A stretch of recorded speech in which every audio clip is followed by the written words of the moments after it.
தாய் தமிழ் உறவுகளுக்கு வணக்கம். ராஜ்யசபா எம்பி ஆகின்றார் என்ற தலைப்பில் இந்த காணொளியை காண்கிறோம். ஈரோடு கிழக்கு தொகுதி சட்டமன்ற உறுப்பினர் EVKS இளங்கோவன் காலமாகிவிட்டார். இடைத்தேர்தல் அறிவிக்கப்பட்டது. மீண்டும் EVKS இளங்கோவன் குடும்பத்திற்கே MLA சீட் வழங்கப்படும் என்று காங்கிரஸ் தரப்பில் தெரிவிக்கப்பட்டது.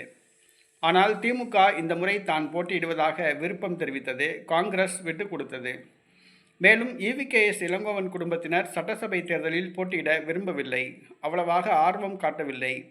EVKS இளங்கோவன் மகன் சஞ்சய்க்கு ராஜ்யசபா MP சீட் வழங்குமாறு குடும்பத்தினர் வேண்டுகோள் விடுத்தனர். தந்தை பெரியார் குடும்பத்தை சார்ந்தவர் என்பதால் தேசிய அரசியலில் ஈடுபட விரும்புவதாக தெரிவித்தனர். இதனால் காங்கிரஸ் கட்சி விட்டுக் கொடுத்தது. இந்த சூழ்நிலையில் EVKS இளங்கோவன் மகன் சஞ்சய்க்கு ராஜ்யசபா சீட் வழங்கப்படும் என்று கூறப்படுகிறது.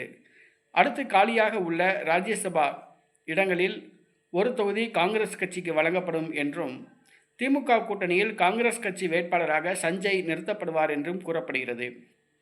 EVKS இளங்கோவன் மகன் சஞ்சய் ராஜ்யசபா MP ஆகின்றார்.